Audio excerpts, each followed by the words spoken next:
Nellore rural నియోజకవర్గ పరిధిలోని 19వ division Gomati నగర్లో సుమారు 35 లక్షల రూపాయల నిధులతో సీసీ డ్రైన్ పనులకు నెల్లూరు రూరల్ ఎమ్మెల్యే కోటంరెడ్డి శ్రీధర్ రెడ్డి, నగర డిప్యూటీ మేయర్ పోలుబోయిన రూప్ కుమార్ యాదవ్, స్థానిక కార్పొరేటర్ మారంరెడ్డి జ్యోతిప్రియ మరియు డివిజన్ ఇన్ఛార్జ్ నూకరాజు మదన్ కుమార్ రెడ్డి శంకుస్థాపన చేశారు.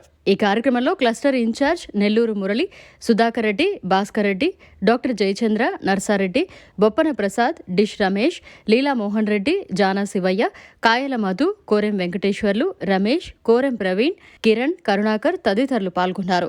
నెల్లూరు రూరల్ నియోజకవర్గం 19వ డివిజన్ గోమతి నగర్ దాదాపు 35 లక్షల రూపాయల వ్యయంతో డ్రైన్ నిర్మాణం.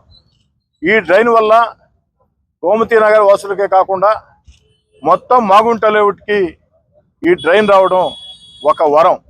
ఎందుకని చెప్తున్నానంటే మాగుంట లేఅవుట్లో ఏదైతే చిన్నపాటి వర్షానికే జలమయం అయ్యే పరిస్థితుల్లో ఏదైతే ఆ యొక్క డ్రైన్ సౌకర్యం లేక చిన్నపాటి వర్షానికే జలమయ్యే పరిస్థితి.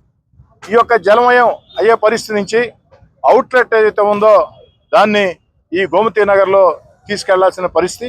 దీనివల్ల అటు గోమతి నగర్ అటు మాగుంట లేఅవుట్ ఏదైతే ఆ యొక్క కాలువ ఉందో ఆ కాలువలో ఆ యొక్క డ్రైన్ పూర్తి స్థాయిలో నిర్మాణం చేసినట్లయితే ఎక్కడా కూడా భవిష్యత్తులో ఆ యొక్క వర్షాలకి, చిన్నపాటి వర్షాలకే కాదు భారీ వర్షాలు వచ్చినా కూడా మాగుంట లేఅవుట్ కానీ గోమతి నగర్ కానీ జలమయం అయ్యే పరిస్థితి ఉండదు, ప్రజలకి ఇబ్బందులు ఉండే పరిస్థితి ఉండదు. నేను వైఎస్ఆర్ కాంగ్రెస్ పార్టీకి దూరంగా జరిగిన తర్వాత ఆనాడు ఇక్కడికి ఇన్ఛార్జిగా వచ్చినటువంటి వ్యక్తులు ఒక్కసారి కాదు 2 సార్లు టెంకాయలు కొట్టారు ఈ డ్రైన్ నిర్మాణం పూర్తి చేస్తామని. కానీ టెంకాయలు మాత్రమే కొట్టారు, రాళ్లు మాత్రం పెట్టాలా, డ్రైన్ నిర్మాణ పనులు ప్రారంభం కాల. ఈరోజు స్థానిక డివిజన్ కార్పొరేటర్ నూకరాజు జ్యోతిప్రియ, అదేవిధంగా ఏదైతే ఈ యొక్క division Telugu Desam party incharge Nookaraju Madan Kumar Reddy, ఈ డివిజన్లో ఉండే పెద్దలందరూ, ముఖ్యంగా గోమతి నగర్లో మాగుంట్లో ఉండే శ్రేయోభిలాషులందరూ వారందరూ అభ్యర్థుల మేరకి 35 లక్షల రూపాయలతో డ్రైన్ నిర్మాణం చేపట్టాం. అయితే పూర్తి స్థాయిలో ఈ డ్రైన్ చేయాలంటే ఈ 35 లక్షలు సరిపోయే పరిస్థితి లేదు.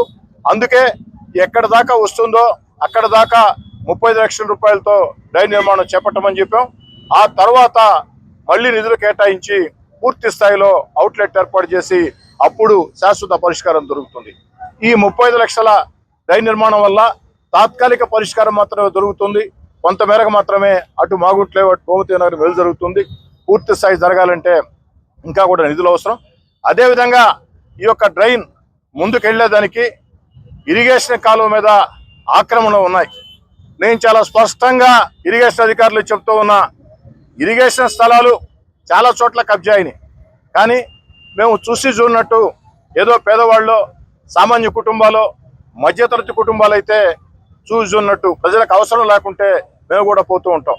కానీ ఇక్కడ ఆ యొక్క ఆక్రమణలు ఏవైతే ఉన్నాయో ఇవన్నీ కూడా సాధారణ కుటుంబాలు, సామాన్య కుటుంబాలు, పేదలో కాదు, బడాబాబులు కొంతమేరకి ఇరిగేషన్ ఆక్రమించుకుని ఉన్నారు. ఈరోజు ఈ యొక్క డ్రైన్ పూర్తి స్థాయి నిర్మాణం కావాలంటే ఇరిగేషన్ అధికారులారా వెంటనే వచ్చి మార్కింగ్ ఇవ్వండి. ఇరిగేషన్ అధికారులు ఎంత మేరకు మార్కింగ్ ఇస్తారో అంత మేరకి ఖచ్చితంగా ఈ డ్రైన్ నిర్మాణం సాగిస్తాం. మాగుంట లేఅవుట్కి ఒక శాశ్వత పరిష్కారం. మాగుంట లేఅవుట్ గోమతి నగర్ ప్రాంతాలకి ఎంత పెద్ద భారీ వర్షాలు వచ్చినా ఆ యొక్క బడాబాబులు ఆక్రమించుకున్న ఆక్రమణను తొలగించి పూర్తి స్థాయిలో నిర్మాణం చేసినట్లయితే ఈ 35 లక్షలే కాకుండా అదనంగా నిధులు ఇచ్చినట్లయితే ఆనాడు ఈ యొక్క మాగుంట లేఅవుట్ గోమతి నగర్లో భారీ వర్షాలు వచ్చినా జలమయం అయ్యే పరిస్థితి ఉండదు. దీని మీద పూర్తి దృష్టి పెట్టమని కమిషనర్ గారిని కోరా, ఇరిగేషన్ అధికారులను కోరా, స్థానిక కార్పొరేటర్ ఎత్తిన ఈ పూర్తి బాధ్యతలను పెట్టా వేగవంతంగా దీన్ని పూర్తి చేసి అందిస్తాం. అందరూ కూడా సహకరించాలని చెప్పి కోరుతున్నాం. మరిన్ని అప్డేట్స్ కోసం మన HN9 టీవీ ఛానల్ ని సబ్స్క్రైబ్ చేసుకోండి.